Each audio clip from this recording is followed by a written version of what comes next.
Hi everybody, welcome to another CareerFoundry event this evening, and I'm very happy to welcome Sara Lowry back to the CareerFoundry channel. If you watched last year, you might have remembered that Sara is a UX design graduate here at CareerFoundry, but also did a fantastic event where she showcased the portfolio that landed her a job at the BBC. But tonight we're doing all design challenges, so this is all about design challenges, and we're happy to welcome everybody to the room. If you're watching on Big Marker, just drop in the public chat on the right-hand side, what your name is, where you're joining from, and also, why you're interested in UX design or design challenges. We usually get a super international crowd. I know that people are joining, but it'd be lovely to make this as interactive as possible. Let me introduce myself first. I'm William, Events and Communications Lead here at CareerFoundry. CareerFoundry is the online school for your career change into tech. And we love to showcase alumni and people who've done the courses. And that's why we've invited Sara back this evening.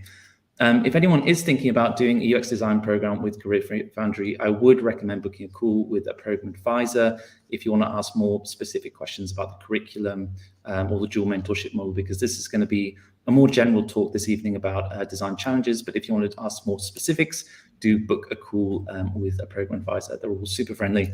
I know them all personally too, so do that. And without further ado, Sara, I think I'll disappear into the backgrounds. We're going to do a live Q&A at the end. So if you've got any questions while we're going through, or more specifically for Sara about her job at the BBC or doing the UX design program, do drop them in the public chat and I'll ask them at the end, or we'll have a kind of a live Q&A with everybody. Welcome everybody. I can see you all joining. Hamburg, Berlin, Austria. That's awesome. Sara, you've got the floor. I'm going to disappear into the background. Thank you so much for doing this, and I'll speak to you afterwards. Thank you very much, William. So yes, today I'm going to be chatting a little bit about design challenges for interviews. So let's crack on. So I am Sara Lowry, and thank you very much for having me, CareerFoundry, and everyone that's joining. I am, as William said, a graduate of the CareerFoundry's UX design course. I started it at the end of 2020 and then finished in about May of 2021. And it really enabled me to do a career transition into UX design from sales. So I have a background in sales. I worked at Uber Eats for like 9 months in their kind of restaurant partnership team. And it was an amazing opportunity and it was really fun. But when we got sent to work from home in the pandemic, I kind of realized that I wasn't sure it was kind of like a long-term career thing that I could be enthusiastic about for the rest of my working life. So yes, and I am currently working at the BBC in the news and sport team. But I also, when I first joined, worked in the iPlayer team as well. So enough about me. On to the more interesting bits. So yeah, let's just get started and crack on. So there's 3 main things that I want to try and cover today with you guys. So the first is types of design challenges. So there's 2 main types, which are whiteboard and take home. So I'll chat a bit about those. And then moving on to how I would approach a whiteboard challenge and some top tips to succeed for these during an interview. And then same for take-home challenges. So again, just some top tips about how I would approach and prepare for a take-home design challenge. So starting with types of design challenges. So the first type, as I said, is whiteboard challenges. So these are basically design challenges that you complete in front of an interview team or hiring manager.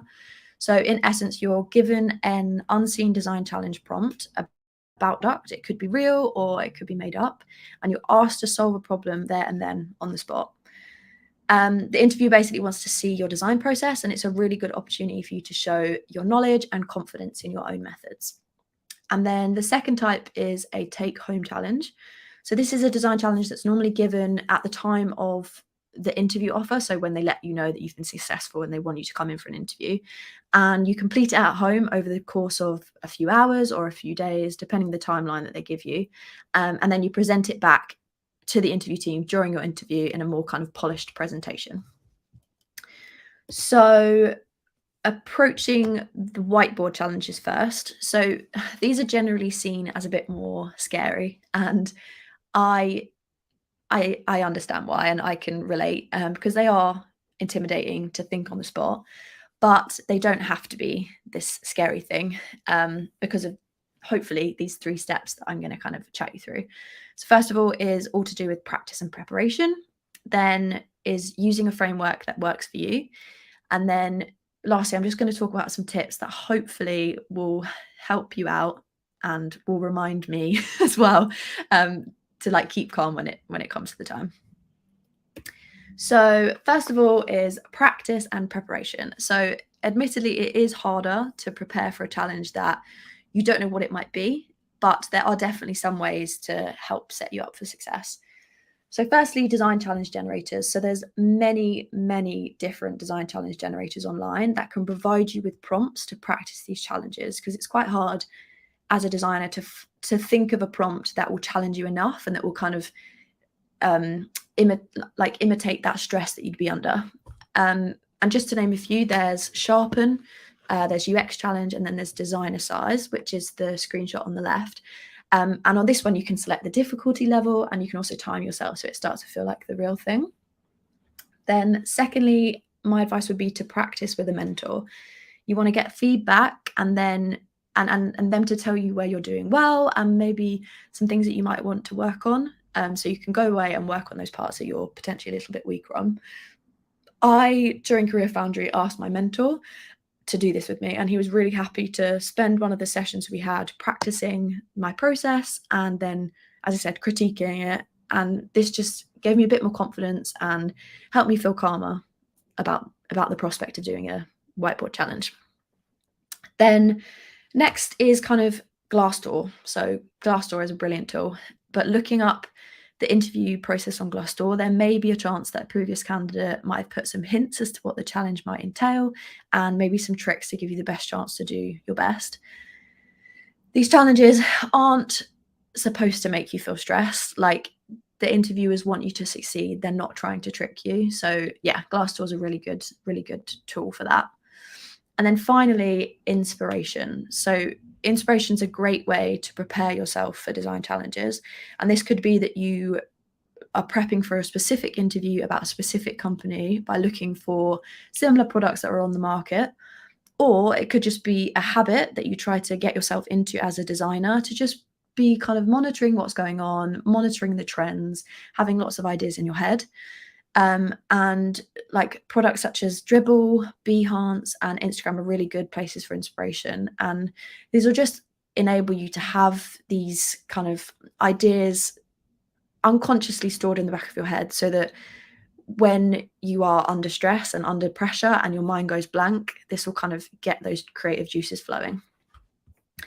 So next tip is to do with frameworks. So there's a lot of frameworks out there that you could use, and when you start looking at them and start researching them online, you'll find one that feels good to you and feels best to you. And it is important that it feels good to you and that it makes sense, as you want to memorize this and you want it to be really easy to retrieve, because when you go into a whiteboard challenge, this is the first thing that you want to draw on that whiteboard before you start actually trying to solve the problem. So the framework that I tried to use is called the Quadrants and the Experience. And I learned about this online from a Medium article that was written by a designer that works at Google. And basically, these frameworks are there to stop you jumping straight into a solution and allow you to kind of prove to the interviewer that you have a solid user-centered design process. So starting with the quadrant section, the first quadrant is to do with user needs. So you basically want to gather all the information about a hypothetical user that you're going to be designing for by asking the interviewer questions about their needs, about their pain points, about their frustrations around the subject that you've been assigned. And this can help you create a persona, which will give you some parameters for who you're designing for. So you're not just kind of hoping to design for someone.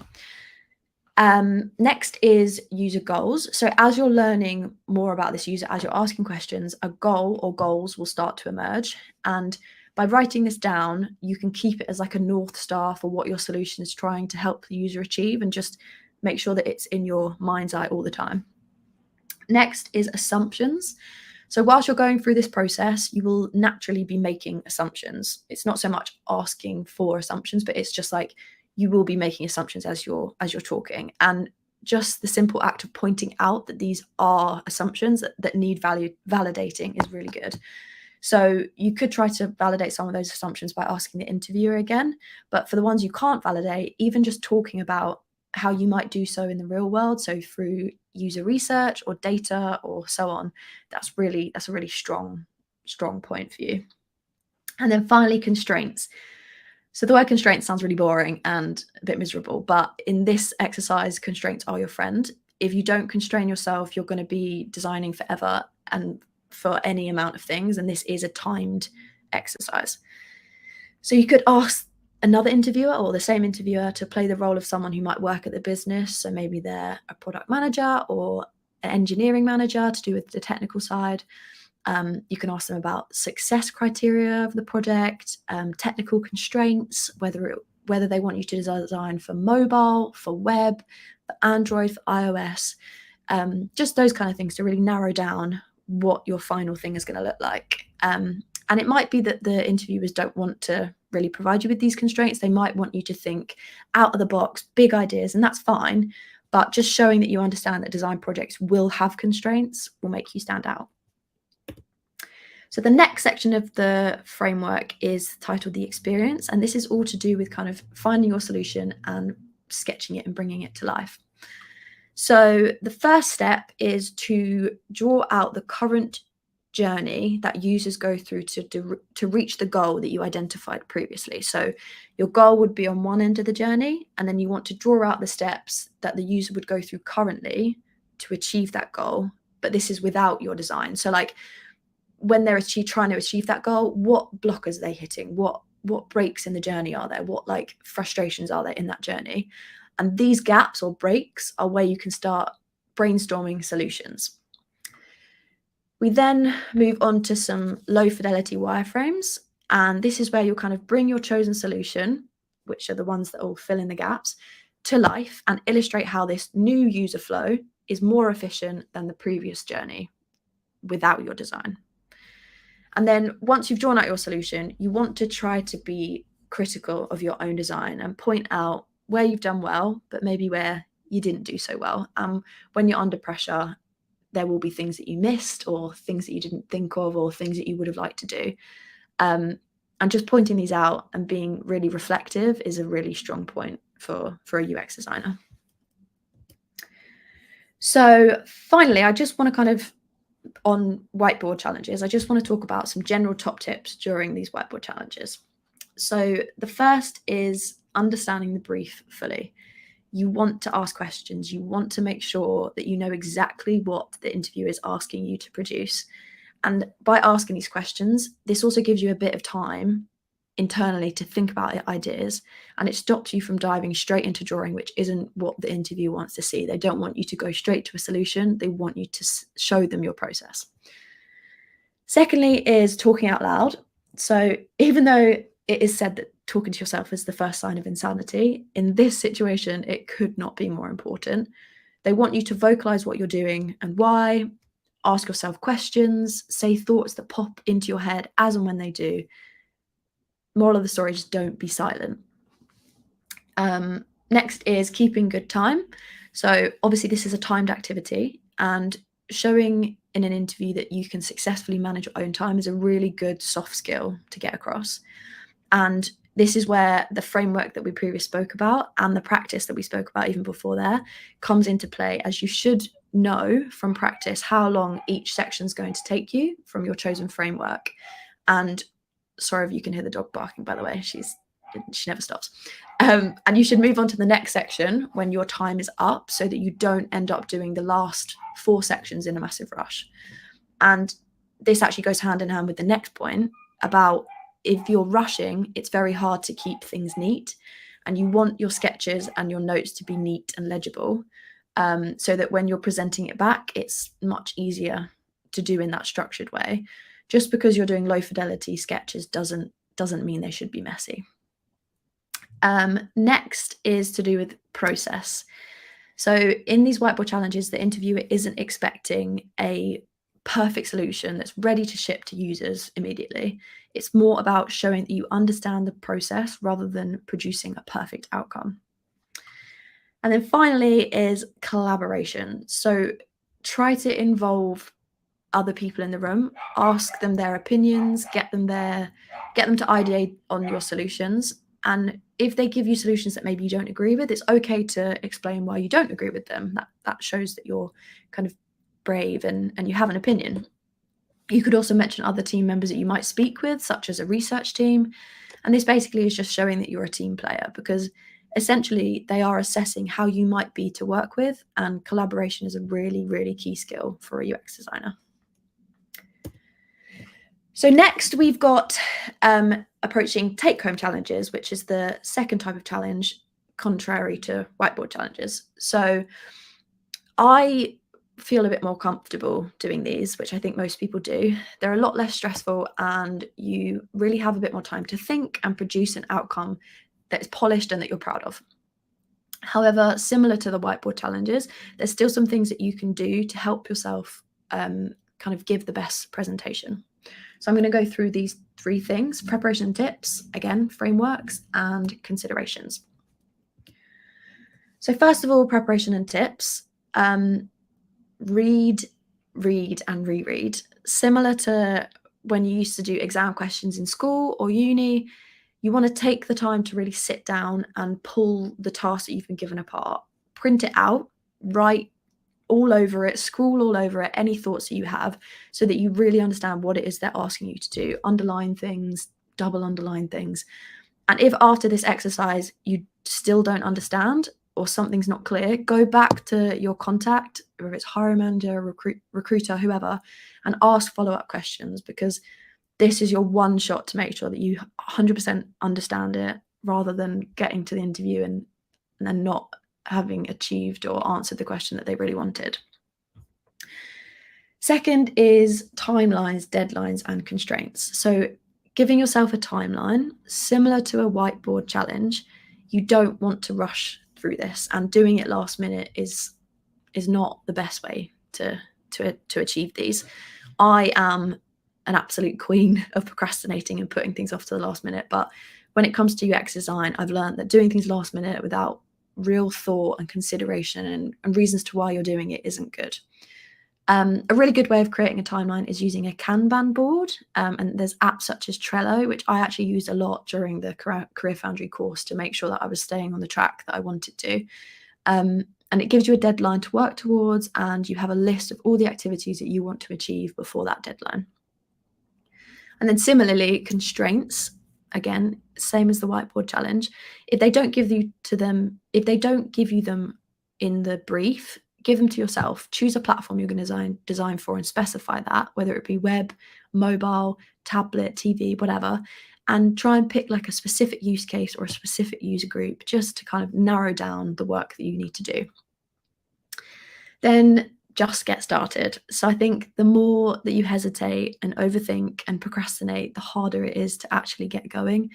Even if you just do one activity to get you going, to get ideas flowing, that's a great start to just do it.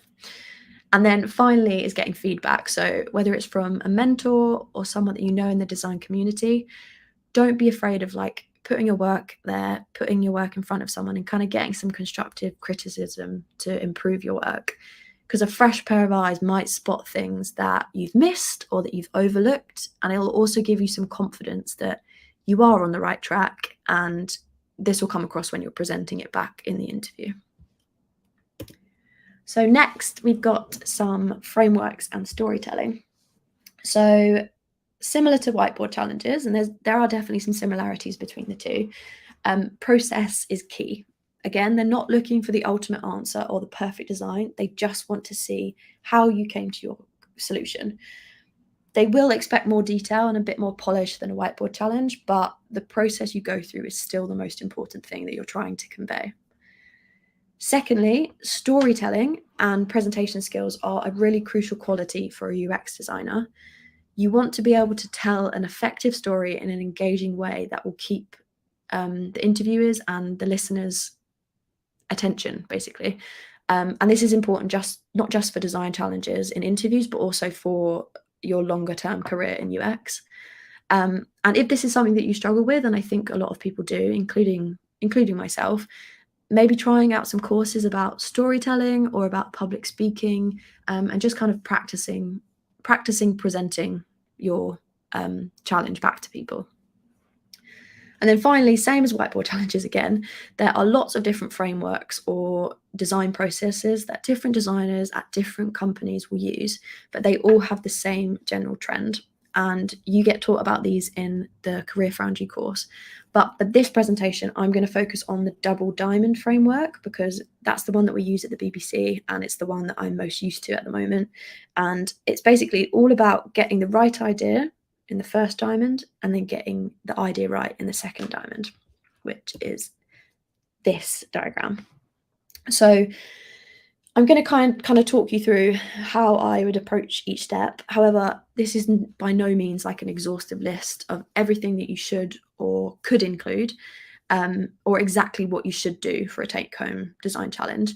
You should be picking deliverables and your story based on the challenge you're given and also the skills that you believe you're strongest at. So if prototyping something you're really good at, add that. If user research is something you're really strong at, add that. And also what the role is asking you for. But as I said, these are just a few things to get you guys thinking. So first stage is the discover phase, where we kind of want to explore the problem. What's currently hard or frustrating for our users? What are the users trying to do? What extra value could we add? And during this phase, a couple of things you could do, including user feedback and insights. This can be a really short, light, high-level version of what we do in a real UX project, such as chatting to your friends and family about things they like or don't like about the product or the scenario that you've been tasked. Or if you feel like that's too in-depth and you don't feel like that you have time, maybe just even looking at reviews about the product on the app stores, and yeah, just trying to get a trend of what people aren't happy with. And then based on this insight, you could come up with some how might we problem statements, which will clearly articulate to the interviewer what it is that you're trying to accomplish or solve and really drill home this story that you're starting to create. And then finally in this stage, a competitor analysis, which is where you kind of look at similar products on the market, see how they're performing in comparison to what maybe you're thinking about, is a great way to get inspiration and see where you can maybe outperform or improve on your competitors' solutions. So the next phase is to do with kind of deciding what to fix, and we would call it the define phase. So you're basically, as I said, deciding what to fix and deciding what's the most important problem for your user. In this phase, you could mention some things that you would do in a real world project. You don't have to do them. You don't have to carry them out because they're quite like lengthy things to do and you need a lot of other people involved. But things like business and stakeholder considerations. So going and chatting to people who are involved in the project, understanding technical constraints with engineers, looking at some common UX activities that you might help facilitate, such as workshops and things like that. And we then want to clearly choose a solution candidate from our user and competitor analysis insights, and just really clearly illustrate what you're going to focus on for this presentation, because you might have identified a few problems, but you can't solve everything and you want to be focused and clear. So next up is the develop stage, where we kind of want to make our solution come to life and start to test it. A couple of deliverables that you could include in this phase are user journeys or some low to mid fidelity wireframes, depending on what's been asked of you from the challenge. This gives you an opportunity to show off some UX skills that you will, and I did learn in the CareerFoundry course.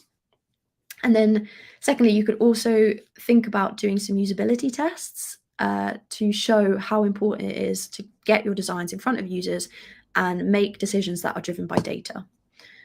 And if you have time, you could actually do these tests really quickly with family members or friends. And in the design challenge I did, I actually did this, and it worked really well to show that was the reason that I was iterating and improving on my designs. So next up and finally is the delivery stage, where you get to your final solution. And here, the purpose is that you want to show the interviewer the final designs you ended up with and remind them and link them back to what the initial problem was and how your solution solves it. So you're kind of tying up that story. And this is a really good opportunity to maybe do some high fidelity screens or some prototypes and really show off those skills that you think you are strong at. So prototyping is something that I really enjoy, and I kind of have some skills in. So I would make a prototype just showing how those interactions would work. And then finally, this is a really good time to look back at your work retrospectively and try to be critical of your process and reflect that you understand this is not necessarily the perfect solution and there's always room for improvement. So some things that you could talk about might be what you do if you had more time, what you do differently next time, maybe things that didn't go to plan, and some learnings and some next steps that you would work on. So finally, for take-home challenges, I just want to talk about some considerations that you should make when you're being given these. So take-home challenges are a fair amount of work, and at the end of the day, like, your time is valuable. Plus, if you're interviewing for multiple companies and they're all asking you to do them, it can get quite overwhelming quite quickly. And more designers are actually taking a stand and saying no to these challenges, maybe because the company is just asking too much in too little time, or on occasion, and I haven't experienced this, but it's been said that sometimes it can come across as if they're trying to get free work and they'll have ownership over your ideas to kind of solve problems that they're actually working on. So basically, you can be selective and you can say no and not agree to complete such an intensive process, such as a design challenge. I think it's really important to try to understand fully the extent of what they're asking you to do. So again, asking questions similar to those whiteboard challenges: how many deliverables, what are they expecting, what's the level of fidelity, and just keep in contact with the interviewer or the recruiter at the company to ensure that you actually want to accept that design challenge. You could suggest a whiteboard challenge if you feel uneasy about the take-home challenge that they've set, because that's not as much of a time commitment. However, if you do decide not to go for the interview and the design challenge for whatever reason, my advice would be try to stay respectful when turning it down, because you never know when you might need to interact with that hiring manager or that recruiter again, and you don't want to affect your chances of like hiring for future roles and future companies that they might go to. So that's everything I have to talk about design challenges, and I hope there was something in that was helpful. And it's not related, but I just wanted to very quickly chat about volunteering, because volunteering as UX designer is a really, really great way to achieve a number of things for your career. So firstly, as a designer that maybe doesn't have a role yet, or you're in the middle of a course such as CareerFoundry, volunteering gets some really vital evidence into your portfolio that will help get a job and to make you stand out. It's also a really good opportunity to participate in some UX for Good initiatives, because they're often with charities, and it's a really good feeling to give back. And then finally, it's a good way to gain experience quickly that even when you do have a job, you may not be getting exposure to. So for example, I haven't had, because of the projects I've been put on, I've not really worked on the mobile apps yet. It's more been kind of websites and TV. So I have looked elsewhere to get that experience, and this will therefore make me like a more rounded and holistic designer. So currently I am volunteering with a charity called A Part of Me, and I'm working on an app called Nadia, which is about to be released. They're about to release the first phase. And I wanted to talk about this today because I feel like it's a really, really great reason to either make that jump into UX and see the kinds of amazing and fulfilling projects that you can get involved in, which was a real draw for me when I was thinking about the job. Or if you're already enrolled in CareerFoundry and looking for volunteer opportunities to add to your CV in order to get that first UX role, they are actually looking for designers at the moment to help with them with the design of their second phase of the app. So bringing in more improvements, bringing in more features and so on. So yeah, I would potentially reach out for them, but a bit more about the app. So it's basically a new interactive app. Nadia means, oh God, I've forgotten what it means now. I'll get back to you on that one. It's basically, it means something in Ukrainian, but it's an interactive app that the team have created to help families who may have experienced loss and trauma from the Russia-Ukraine war. And it offers kind of scientifically and clinically validated therapeutic techniques and exercises for mental health in a gamified way to appeal to young children from the ages of about 5 to 11. And it gives parents and children the skills that they need to make it through darker times and reduce stress and improve family connectedness. And it's just a really, really great thing to be involved in. And yeah, as I said, if anyone's interested in volunteering, I've put my contact's email down there, which is Jenna, and she's lovely. And so yeah, just thought I'd mention that to finish off the presentation. But that is everything from me. Thank you very much for watching, and I really hope that you get something out of this presentation and it helps you with your first design challenge, or it helps you see what you could get out of a career in UX design. So yeah, thank you very much.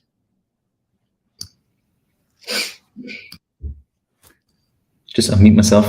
Sara, thank you so much for the presentation. I think that was really valuable for prospective students, but also current students at CareerFoundry. If anyone in the audience does have questions, this is a great time to ask questions, especially as Sara is currently working as a UX designer, but has also done the CareerFoundry program. I know there's a tiny little bit of a delay on Big Marker, but do drop your questions on the right-hand side, and I'll also pick out some. One thing which I did want to ask Sara, you mentioned using Trello during the program, and we're always looking at kind of like study tips, helping people, get through the program. People have different study plans. How did you manage your time whilst working on the program? Good question. I have just seen on the chat, it means hope. It does mean hope. It completely went out of my head then. I'm sorry. So yeah, Trello was a massive help when I was studying at CareerFoundry. And when you enroll onto the course, each section is given like a time. So or an estimate, it might be like a 2-hour gap for people who work quicker or slower, but you can kind of estimate how long each task is going to take you. So when I started, I just got a Trello and I added every activity or every achievement that I was going to have to do. I add the timings, and I gave myself a deadline about when I wanted to finish, which I think was before summer, because I had the goal of moving to London and I needed a job to do that. So, and yeah, I would just, a Kanban board works, and it's quite a common thing in tech where you'll have a list, a column of things that you want to do, a column of things that you're currently in progress, and then a column of things that you're done, and you move it across as you're going through. And yeah, you can place them in each date, just to keep yourself on track, I guess. So yeah, it was a really, really good tool to use, and I would recommend it for anyone, and I should probably use it more now, to be honest. When you're describing it, I also feel I should be using this too. Did you also work on like a reward-based system? So like I don't know if you complete a certain task or exercise, or you got so far, was it like a little reward? Because I know some students do the treats. No, I didn't really. I think it was finishing an achievement, as in, because it's broken into different achievements, and within the achievement you have lots of different tasks that you're supposed to do. Knowing that I'd finished an achievement and seeing on my CareerFoundry dashboard that you've completed another achievement was enough for me. And I know that's a very small reward, but yeah, just seeing that little completed thing on my dashboard was a good way to know that I was achieving stuff, I guess. That's cool too. I'll drop into the chat, and apologies if I pronounce anyone's names wrong. It's not intentional. Daya says, thank you for the great talk. Could you perhaps share a little bit about your personal experience with design challenges? Have you ever had to do one? Very good question. So I have had to do one at the BBC, but it was for a mid-weight role. So my first role was a junior role at the BBC, and there wasn't any design challenges for that, which I was quite glad about. And then for the mid-weight role, which was a step up, I had to do another interview, and I had a take-home challenge for that. And then with regards to the whiteboard challenges, I haven't actually had to do one myself, but I did do a lot of practice before I went into interview processes, as I said, with my mentor. So yeah, we did a few practices, and then I did some at home, and I've very much memorized that kind of template and framework that I talked through. Whether or not it would go to plan in the actual thing, who knows? But I think as long as you set yourself up with that framework, there's nothing more that you can do. You just have to trust that you can do it. I think even if you don't get it perfect in the interview itself or the challenge itself, as long as you get 75% of it, you're never going to get 100%. But as long as you get 3/4 of it, you're definitely on the right track. And also, as I said, it's not about getting a perfect solution. It's about showing that you know a process, and if you follow a process, even if it all goes horrendously, you're going to be okay. So, but yeah, it is nerve-wracking, but I just think practice makes perfect. You're going to be okay. I think that's great advice. You're going to be fine. I think I'm convincing myself as well for the next time I have to do one. I think it's good. It's good for karma. Jack is asking, I think this is also a great question. Where can you find design challenges to tackle on your own for practice or competitions, or moderated reviews that allow for feedback? Where's like a good source to find these kind of things? So I think I mentioned a couple back then. I think there's one called Designer Size, which is probably the one that I've used most. Hang on, let me look at the other ones that I added, just to double check. So yeah, I added Designer Size. UX Challenge is a good one as well, and Sharpen. I think Sharpen is the one that's made by Google as well, but they basically will give you prompts. They will kind of come up with prompts for you, so you don't have to think of them yourself. But I don't know if there's like a forum where you can get them marked or looked at, but the best way to do that would probably be if you have a mentor, if that's on the CareerFoundry course, or if it's someone elsewhere that is a contact in the design community, or someone that you're inspired by and you reach out to on LinkedIn and they agree to be your mentor. Anyone like that, just practicing it with them and having them pretend to be the interviewer is really good, because you're doing it in like a safe environment where if you mess up, it doesn't matter. And yeah, that's what I'd suggest. Definitely. I think that's great advice too. And I'll also, those links that you mentioned, Sara, and we are recording this webinar this evening, and I'll send those out via email tomorrow with the recording, so everyone's got them. Hannah is asking, did you practice whiteboard challenges with your UX mentor in the CareerFoundry UX design program? So I didn't do it with my career advisor, if that's what you're asking. I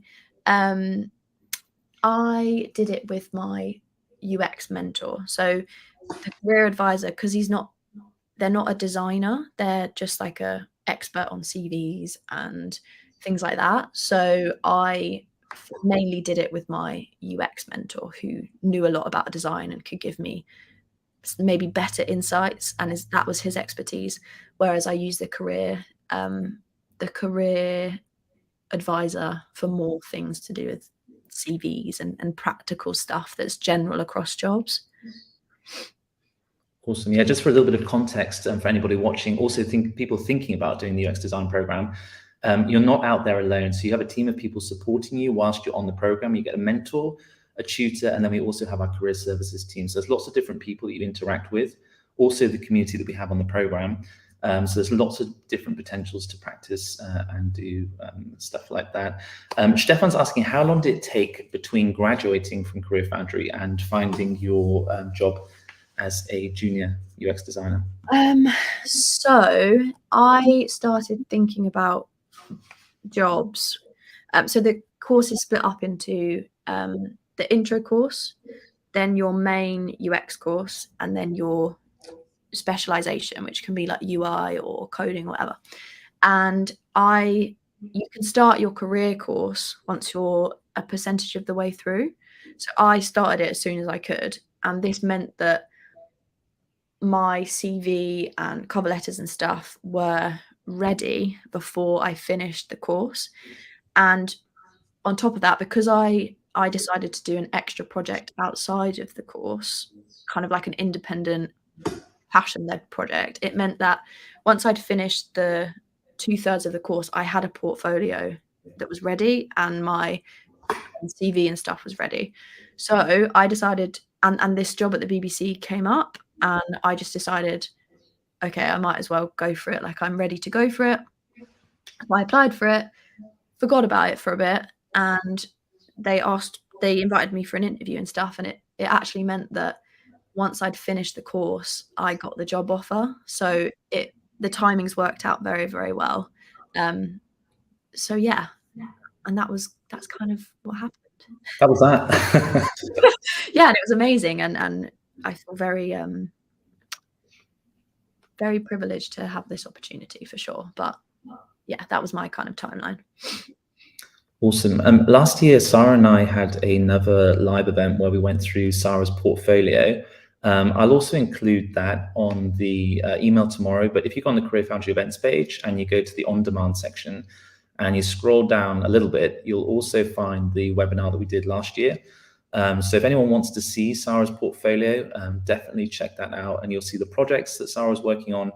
And the great thing that Sara did is that she took it in her own direction. So she went a little bit off the curriculum, but that's completely allowed, and we also encourage that. And I think that's what made the project unique. And if I remember correctly, it was about sustainability in festivals. So the one I did for CareerFoundry was to do with dog training and how you could do remote dog training during the pandemic. And then I did my own personal project that wasn't from the curriculum. I've always loved festivals and music, and it was during the coronavirus pandemic and the festival industry was struggling, and I was just reading stuff about it, and I thought, well, how could tech and an app help festivals come back in a pandemic world? And yeah, I just kind of took myself off and did that, but also asked my CareerFoundry mentor and tutor if they could have a look at it, and they very generously did. So I got feedback on it, as well as it being kind of my personal project, and I went through the same steps as the CareerFoundry course had gone, but just with another project. So that meant that I had my projects from CareerFoundry and then another one that I hope maybe made me stand out a little bit when I was interviewing, and because it was something that I really wanted to do and I was really excited about. I think that came across when I was interviewing, that I was getting really excited and I was really passionate, and yeah, I think that comes across, and that helps you form a bit of rapport with the people that you're interviewing with. I think it's also great advice as too, and I know in the past from my own experience, but I think when you also put a little bit of yourself into the project, and when you're presenting, you just kind of know more about it. It's your passion, so it's going to come across in the interview setting for sure. Yeah. And so I think it's kind of great advice to also add, what interests you and kind of take it in that direction is fantastic advice. Yeah. Just checking the questions. Should we just move back to design challenges? Jesse's got a great question, I think. Will the topic or theme of these challenges be related to the field of the industry or company that you apply for, or would it be random? In all honesty, from what I've read and from my experience, it just completely depends on the company. So it might be related, it might be on the actual product, it might be in the realm of that product, or it might be a completely made up thing, like in space or something like that, like something ridiculous. So I think preparing yourself with a range of different challenges that are realistic, that are based in that product or that product area, or completely random, like from these generators, I think is the best way to kind of set you up for success. But unfortunately, yeah, I can't give you a specific answer to that one. No worries. Andrea's asking, lately there's a lot of bad reviews about the UX design career in terms of how difficult it is to find a job. I'll just quickly say there is that it's not something that we've experienced at CareerFoundry. There's lots and lots of opportunities, especially if you go on Indeed. I know sometimes you see different job titles like UX and UI together. Sometimes that can be a little bit confusing, but we do recommend also applying for those jobs too, because sometimes companies are trying to find everything, but actually they're looking for some specifics. So they just put a lot into the job interview, but they're not necessarily looking for both. We've had some career specialists give talks in the past, and that's also been the case. But is it a scary world to jump into, Sara? If you know, having gone from sales before straight into UX, is it a kind of is it a scary leap, or is it a manageable kind of leap? I think anything that you're doing that you don't know the outcome is going to be scary. But I think it's such a community. UX design is such a community that when you start becoming active in the design community, as in like on LinkedIn, just connecting with people, everyone wants you to help. Everyone wants to help you. Everyone wants you to succeed. And like forming relationships with people in the design community, whether it's just reaching out to them on LinkedIn or joining a specific Slack group or whatever, and there's so many of them out there, people will want to help you. People will be spotting out opportunities for you. They might know someone who could get something for you. Like, it is a very community feel, and I think that makes it all feel very less scary. Plus, I think the job guarantee that CareerFoundry do, I think, makes it feel a bit less overwhelming. The fact that they say that they're confident enough that they could get you a job and they have that job guarantee is much more reassuring. So you always have that to fall back on if worse comes to worse. But I think that would be quite unlikely if you're and if it does come to it that you're not getting a job for whatever reason, going to someone, getting them to analyze your portfolio, analyze your CV, practice interview techniques, and seeing where you're falling down is the best way for it. And as I said, there's people that want to help you and that want you to succeed. Definitely. We have the job guarantee, just to go a little bit more in depth there. We have that there for peace of mind. If anyone wants to check out the CareerFoundry website, we've got it all listed there. But essentially, if you don't get a job within 6 months after completing the program, you get your tuition refunded, and that's the guarantee, which makes it a lot more accessible for people to jump into the career, because they've got that in knowledge that we do offer the job guarantee too. Let me just jump into a couple more questions. I'm mindful of the time. George is saying, when did you start looking for projects outside of CareerFoundry to add to your portfolio?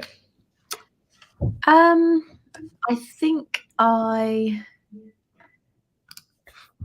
was probably a few weeks into the main core part of the course. So as I said, there's an intro course, which is just starting to kind of tell you about these processes. Then there's a core project, and then there's your specialization. So when I was in the core project, probably a few weeks into it, I was just thinking about an idea that I wanted to do, and I followed the same structure. So I was maybe like a few weeks behind, but on the same route.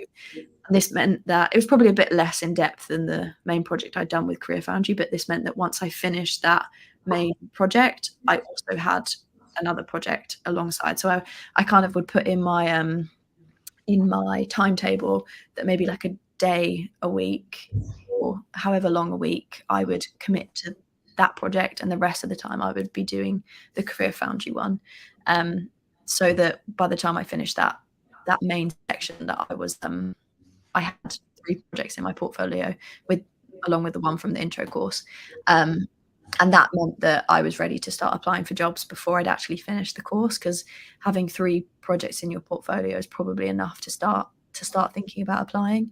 So yeah, that was when I kind of started thinking about it. And which website were you using to host the portfolio and to show people? So I have mine on Adobe. So when you have an Adobe subscription for InDesign or Illustrator or the UX Adobe, whatever it's called, it allows you to be able to host your own portfolio on there as well. So I hosted it on there, and they have some templates. But I am thinking about redoing my portfolio and maybe putting it onto Squarespace. But there's so many different providers that you can do. And yeah, whatever works best for you, I guess. I think every UX designer that I've interviewed for the past couple of years has said, I want to put some more time into my portfolio. I feel it's in the back of every UX designer's head that they want to get back to the portfolio. But I suppose as you're working, it's like one of those things that you just want to add to, but you know, yeah. I think your portfolio is you never feel like your portfolio is finished, and you're never going to be 100% happy with it. You just have to kind of accept that it's a work in progress, as is every project that you'll be working on. So yeah, it's never finished. not in like a bad way, but yeah, there's always something you can improve, isn't there? In everything. Definitely. Iona is asking, for take-home challenges, do they usually set a time limit? Is it limited?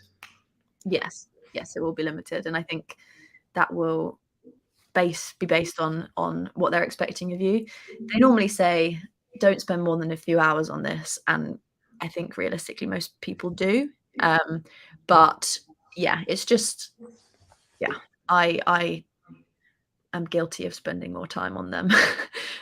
But if it's a company that you're really, really keen to be involved in, then spending a bit more time than they suggest is probably wise.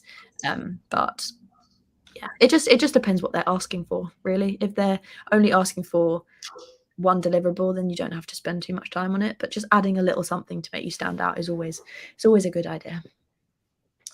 And I know it sounds really basic, but always read the question too. Yeah. And there are times where you just run away and you start doing stuff, but do read the question, even when it relates to design challenges. Literally, as I said, print it out, underline stuff, underline keywords a million times, get your mum to read it back to you 4 times, like just get everyone that you can to make sure that you fully understand it properly. And if you don't, go back to them and say, look, I don't get what you mean. Can you just verify this for me? And that's not going to penalize you at all or bring you down. That, if anything, you're just making sure that you're doing the right job. So yeah. And Yusuf is asking, do you know any online UX design network areas or any online, I suppose, communities, I suppose? I think LinkedIn is the best place to find these communities. I remember I connected with someone, and then they invited me to a Slack group and things like that. So it's just who you're connecting with, and try to connect people with people that maybe you have like similar interests in or similar connections. And yeah, there'll be people, or if you've got like a passion, so like sustainability, there's some communities around sustainability, or women in tech is always a big community, or things like that, things that you identify, or things that are a part of your character or a part of your identity is a good way to get involved with people. There's also quite a few like meetups. So on the app, I think it's called Meetup. I think the app is literally called Meetup, and you can look for meetups there.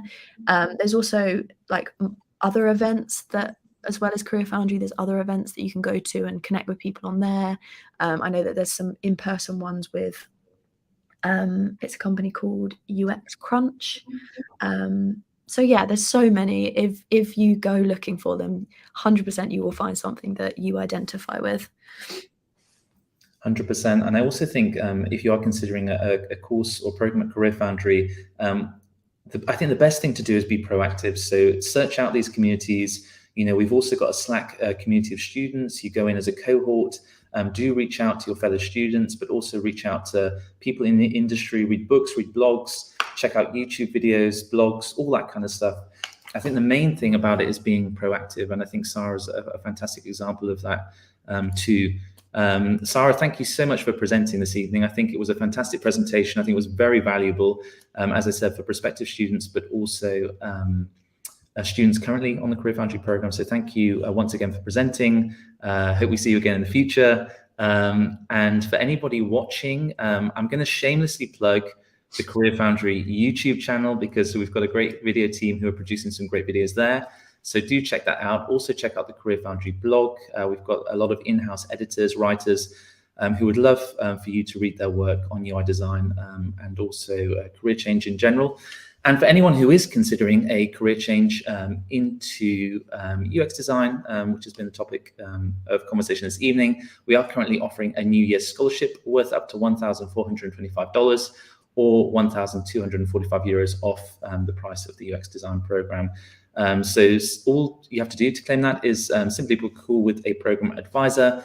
Also, if you want to ask any questions about jobs in your locality, the curriculum that we offer at CareerFoundry, or the dual mentorship model, all that kind of stuff, basically, just book a call with a program advisor. Sara, I'm going to leave you to get back to the dogs in the background. It was so funny because yesterday I hosted an event with Craig Hansen, who's a UI designer based in Costa Rica, and he had parrots and hummingbirds in the background making some noise.